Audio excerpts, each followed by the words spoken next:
All right, so we are picking up in Genesis chapter 31, still the first book of the Bible, 31st chapter, and we're going to go from verses 1 through 21. This is the setup for what happens towards the end of this chapter, and I want to make sure we have a good foundation. So, when it starts off, Jacob hears that Laban's sons are talking, and they're like, "Hey, Jacob has taken away all the wealth that belonged to our father, because there was a deal made in the last chapter where the wages that he would have gotten for the years of service that he put in would be that he could take all the spotted or speckled sheep." And this kind of goes around and around and around until he is like, okay, well, let's separate the sheep and see what we have.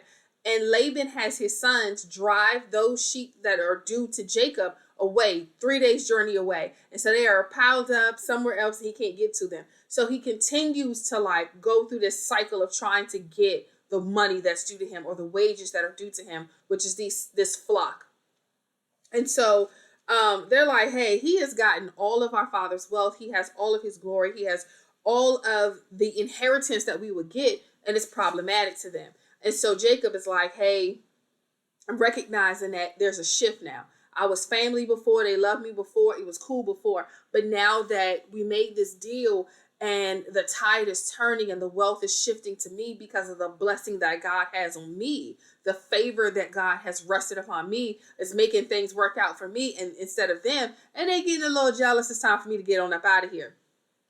And so in verse 3, God tells Jacob that it's time to go. He's like, look, remember when I gave you that dream? We talked about this, I made you this promise, this covenant. This covenant is an unbreakable promise between God and Jacob, that I'm going to bring you to this land. I'm going to prosper you and take care of you there. And then I'm going to bring you back at an appointed time. We're hitting that appointed time. The buzzer is going off. It's time to start moving. And so Jacob calls Rachel and Leah, his first two wives, and he has them come into the field to talk. And they come and they talk, and he's like, look, I can see that things are shifting. Your dad doesn't really love me the way that he did before. Now that it's time for us to separate, it's looking like I got more wealth than he does from the flock that he had. Like somehow I've grown and he's become lesser because of this. And I know, things are shifting. And you know that I came here, I did what I was supposed to do. I worked for your hands.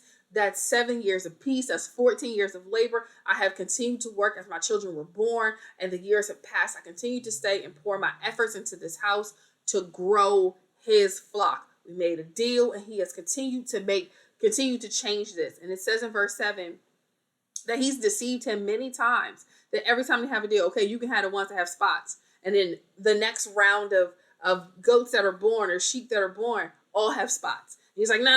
You can have the ones that have stripes, or the ones that have that are like speckled or have multicolored or something like that. They have like the patches of color.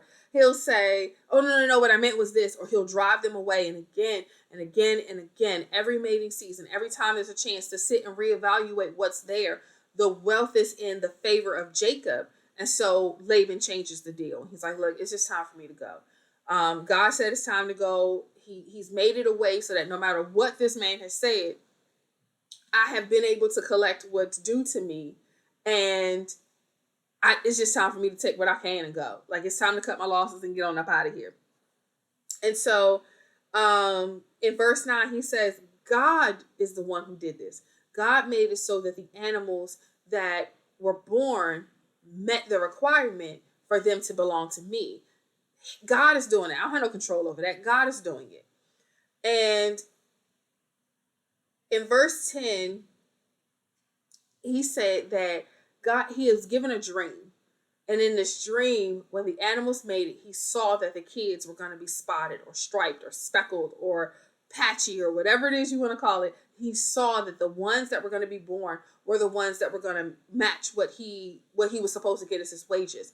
The reason why he was stripping sticks and putting them in the water and all those things, these are things that God showed him to do. So that his obedience to God in these kind of weird things that God asked him to do, put these sticks in the water or put these sticks in front of the animals, were so that the things that God had showed him could happen. And so he has now this flock of sheep. He has proof through a dream that God said he's going to come back and do this thing. And we're starting to see him kind of settling into worship and trust of God in a new way. Sometimes when you get tricked a bit, life toss you around some, you start to listen and look at God a little different. And so in verse 11, it says, the angel of God spoke to him in a dream. And it said, lift up your eyes and see the rams. Pay attention to the way that they're mating, because this is how you're going to know what to do. And you're going to see that when they're mating, that this is the type of animal that's going to come from as a result of that. This is the way these new babies are going to look. And this is the dream that God gives him to assure him that the wealth that was supposed to be for him is still going to be his. What God has for you is for you. People can take it and move it and do whatever they're going to do. God going to give it to you.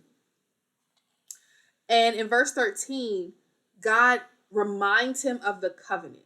He reminds him of the conversation that they had prior when they were in Bethel, when he saw the whole Jacob's ladder dream. He saw the angels moving up and down, and he sets up this temple. And God makes a covenant with him, that unbreakable promise. And that covenant is that he would bring him to this land. He would take care of him while he was there, and he would prosper him, and he would bring him back out. And Jacob, in response to that, said, if you can do this, if you can be the God who does that, I'll worship you forever. And this is God reminding him, hey, I got you here, didn't I? I'm prospering you, aren't I? Let's come on out of here so you can see the last part of this so that we can work this situation out, because this right here is the foundation of the Hebrews. This right here is the foundation of the Israelites. This right here is the foundation. This is what makes Father Abraham, who has many sons. This is what makes him Father Abraham. So, Rachel and Leah respond to him. They still having this huddle. He tells them about the dream. So they're having a huddle in the field. He's telling them about the dream. He's telling them about what God promised him. And they're like, hey, there's nothing left here for us. You paid the bride price for us, and our dad used it. He used your labor for all those years that you worked for him, and you continue to work. There's nothing left for us. Our Father has already given us to you. You're in charge of our well-being. You're in charge of our lives right now. You're in charge of taking care of us. So let's round up these kids and let's do this thing. And so in verse 17, it says, Jacob rose up. He set his sons and his wives on camels, and he carried away all his cattle and all his goods which he had gotten. So everything he had purchased over the years, everything of value, the servants, the donkeys, the camels, everything that he has, he is now loading up and ready to move it on out. He has packed up the caravan. They're ready to go. And they go and they leave and they move towards Canaan. In verse 19, Laban leaves the house and goes away to one of these pastures away off, about 3 days away, to go shear sheep. Now, Laban is out here working and making money. He's shearing sheep. That means he has wool to sell. He is out there shearing sheep. That means he can check and make sure that they are healthy. He can count and see how many he has. And this is how his wealth. He's out here checking on his money. He's checking the businesses. He going to do the rent pickup, all these things. And so while he's out there, in verse 19, it also gives us a very, very important thing. A very, very important piece to the puzzle. It says that Rachel had stolen the images that were her father's, or her father's idols, his false gods. These little statues that he would have, that he would pray to and worship, because he can't get to the temple of that God. You had these little statues in your house that you would pray to. And Rachel steals them. So one thing I want to call attention to really quickly is we see Leah has been a faithful wife.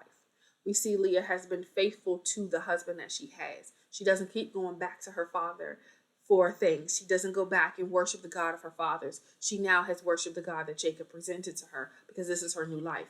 And while she doesn't receive his love, she continues to receive the benefit of his time by having several sons. She sees the favor of God resting on her. And even as she begins to name her sons after the first three, she starts talking about praising God. She talks about being happy and being blessed. She has now connected to her faith in the one true God, not these false idols. And Rachel has tried any and everything to get pregnant.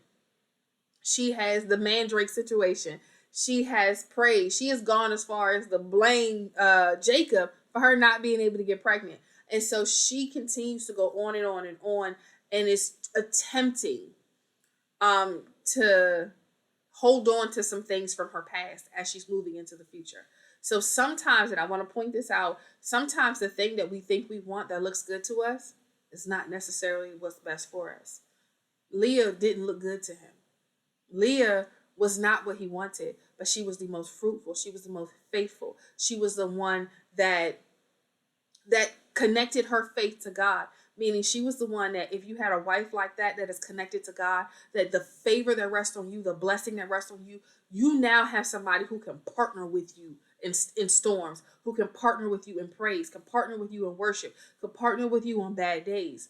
But his love resided in Rachel, who kept going after these idols, who didn't necessarily believe in the same way, had her own struggles, and never connected her faith fully to God. Never connected in that way. So make sure that we are focusing on what God says is good, what is actually good for us, not just good to our eyes. But back to verse 20. And it says that Jacob left unaware to Laban. Laban didn't know that he had packed everybody up and had started to leave. He didn't know that half his family is now is no longer in the house. They are no longer there. And so in verse 21, it says that he moves towards the Mount of Gilead. So he is now, they're giving us a direction that he's traveling so that we can kind of gauge where he is along his journey back home. And so we're going to stop there. I have pointed out a few things in this, but I'm going to give you a really quick recap. Laban has consistently gone back and forth with Jacob, giving him a hard time about what his wages are to kind of stall him leaving, to make sure that the wealth that was originally his, that God has now shifted to Jacob, doesn't leave with Jacob when he leaves. He's giving him a hard time about going. And Jacob is like, look, this is not going to work. I can't keep being here. Y'all eventually are going to get annoyed and give up on me, and it's going to be a problem for me. So I need to go. And God sends him a dream that shows him how it's going to happen. And then he reminds him of the promise that he made. Sometimes God does not give you the full promise. He'll tell you, I'm going to do these 3 things for you. And then after 2 things have happened, he's like, see, I told you I was going to do 3 things. And you're like, but you only did 2. He's like, yeah, it's in a way, but I'm just proving to you that I've already done 2, so you can trust that the 3rd is going to happen. And so he's pointing this out, kind of foreshadowing a bit, but he has this dream. God reconfirms the covenant that he made, that he would bring him to the land, that he would prosper him and take care of him while he was there, and that he would bring him out. And so he loads up all his family. They pack up. They load up the caravan while Laban is away. They load everything up and they leave.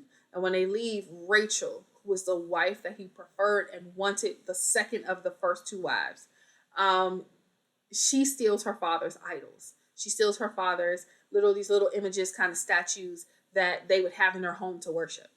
So I want to caution you about making sure that you bring along your idols when you are on a God journey. Don't do it. Don't do it.